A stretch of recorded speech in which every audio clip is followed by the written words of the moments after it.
पैसा पठेबे कि नहीं पठेबे? हाँ सर में हम लाज सर में हमरा घर में सामान नहीं से नहीं हम मंगा रहल छी तो टाइम तो नहीं ये सब कर। हाँ एक महीना हम दऽ देबै तऽ आब की भऽ गेलै महीना में। हाँ तो अहाँ के तक मालिक नहीं दैय ठीक है ना। अहाँ जे खेल खेला छी ना सबटा हम बुझै छी बुझलहुँ। गाँव में छल तो इएह खेल खेले ना बाहर हो गेलहुँ तो इएह। हाँ चलो ठीक है तब देखै छी हम की करै छी एक महीना। सब दिन ऐसा खेले खेलैत रहलिए सब दिन खेले खेले के भौजी दुकान पर केला नहीं आबै छियै सामान लेके तो अभी तक रे मुंह देखाबे ला एलिए। आयो बुआ नहीं एलिए पैसा नहीं भेलै बुझलहुँ। मनसा कहलकै पैसा भेज देबै एखन तक नहीं भेजलक। तो अहाँ तो हर महीना तो एते कहै छी कि मनसा भेजिए मनसा भेजिए। अब की करबै कई महीना भऽ गेल देखिए तो 1.5 महीना भी 10 दिन ला अहाँ लेलिए। भऽ गेलै से तऽ हमहूँ बुझै छी भऽ गेलै एखने कहलिए हँ कि सबके मनसा कहने रहिए अगिला महीना में पैसा एते तो उधारी लेबे तब होता हम कथी दुकान में सामान लेबै।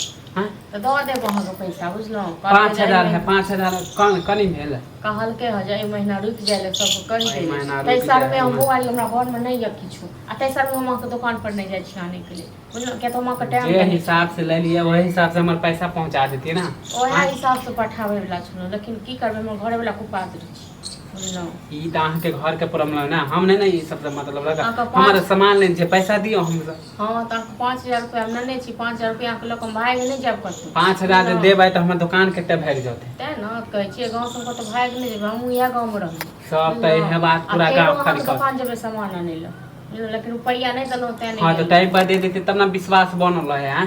हमहू त अगला से लावे छिए।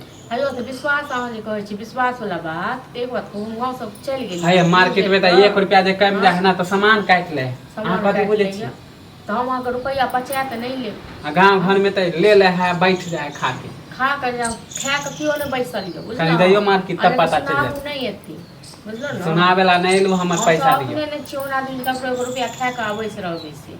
अब पहले वाला गेले जमाना खाता बही अब नहीं चले है। पहले वाला जमाना गेले तो हम अहाँके त नहीं छी बेईमानी क के हम अपना मनमानी से लै छी। बेईमानी के करे है। अहाँ अपना मनमानी से एते दिन जे रखबे त हम कथि दुकान से 5 पैक सामान अहाँ 8 रुपया में दै छी 8 पैक के सामान 12 रुपया में नगदा माने उधारी लेबे त आई महंगा दै छिए। चाहे त कहै छी ताहू त अपने मनमानी से 3-6 महीना पर पैसा देबे त कथि 8 रुपया लिखे छिए। अहाँके रुपया हम दऽ देब बुझलहुँ। हम सबसे पहले ना अहाँके रुपया कोई नहीं 10-15 दिन के अंदर में हम टाइम दे छु 10 दिन के अंदर में हमरा पैसा दे दियो।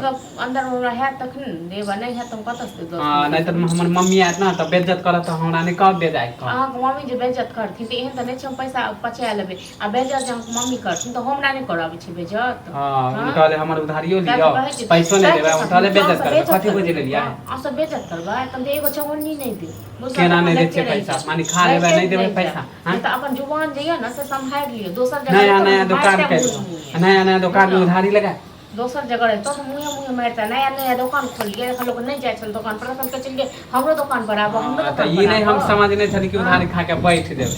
आब ना पता चल के तो अहाँ की कर रहल छी खा ले छिए बैठ जा है। हम सब नहीं हां त हम बस टाइम हो 10 दिन के टाइम दे छु 10 दिन में हमर पैसा दियो नहीं तो फिर हां तो समाज सब के बोलाए त जे कह बाकी हम जे समाज को बजबे के तन त बजा दियो केना नहीं हां केना नहीं दे छै पैसा देखियो ठीक छै ना। हां तो जाय छु अभी आ फिर 10 दिन के बाद। हां त हमहु कहबै ना समाज सब के मौगी मेहर का अकेले देख के ई पता